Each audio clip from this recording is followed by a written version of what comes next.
Bismillahirrahmanirrahim. Assalamualaikum warahmatullahi wabarakatuh. Ketemu lagi dengan Pak Zaki di pelajaran Bahasa Indonesia materi pokok pikiran dalam sebuah paragraf. Tema 7 atau G. Oke anak-anak, kita lihat teknik mencari pokok pikiran dengan mudah.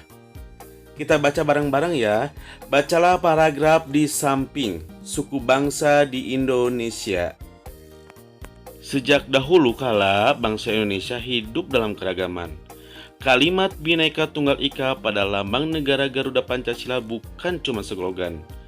Penduduk Indonesia terdiri atas beragam suku, bangsa, agama, bahasa, adat, dan budaya, tetapi semua dapat hidup rukun berdampingan.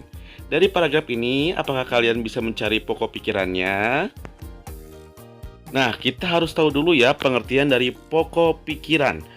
Pokok pikiran adalah inti dari pembicaraan yang terdapat dalam suatu paragraf. Pokok pikiran disebut juga dengan ide utama, ide pokok, gagasan inti. Pokok pikiran setiap orang berbeda, ingat ya, tergantung bagaimana orang tersebut memahami bacaan yang ia baca. Pokok pikiran biasanya ditulis dalam satu kalimat.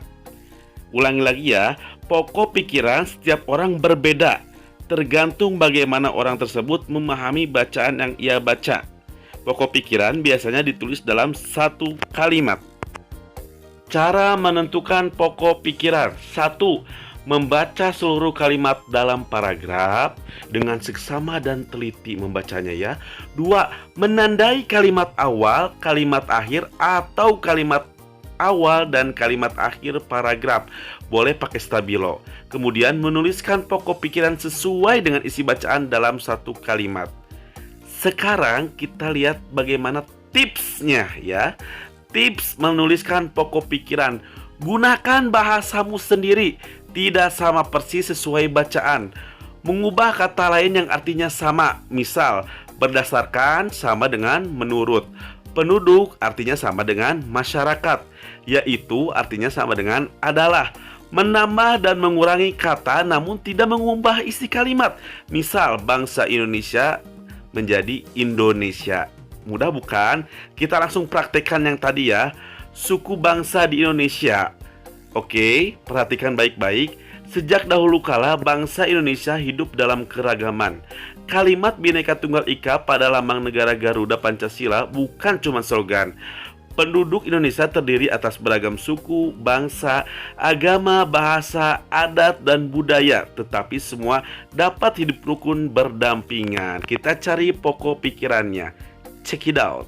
Anak, untuk mendapatkan pokok pikiran dalam sebuah paragraf, kalian wajib dan mesti membaca seluruh kalimat di dalam paragraf.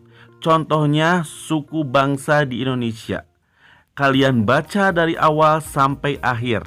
Setelah itu, kalian bisa menandai awal kalimatnya dan akhir kalimatnya. Setelah kalian menandai, kalian bisa menuliskan pokok pikirannya menggunakan bahasa kalian sendiri. Lihat di awal kalimat, ada kalimat Indonesia hidup dalam keragaman. Di akhir kalimat, ada semua dapat hidup rukun berdampingan. Kalian satukan kalimat awal yang telah ditandai dengan kalimat akhir yang ditandai. Lalu kalian boleh tambahkan kata. Contoh, Indonesia hidup dalam keragaman. Itu Bapak dapat dari kalimat awal. Namun, ini Bapak tambahkan kata namun. Semua dapat hidup rukun berdampingan. Nah, ini adalah Bapak dapat dari kalimat akhir. Jadi, digabungkan kalimat awal dan kalimat akhir, lalu ditambahkan kata oleh kita. Gampang bukan? Untuk mencari pokok pikiran, sekarang kita praktekkan. Oke? Silahkan anak-anak membaca artikel Memahami Keragaman dalam Masyarakat Indonesia, halaman 116 dan 117 buku paket G. Silakan langsung dibuka buku paketnya, dibaca artikelnya tentang memahami keragaman dalam masyarakat Indonesia. Lalu kerjakan tugas halaman 117 nomor 1 sampai nomor 4 ya. Kerjakan boleh di buku paket, boleh di buku tulis.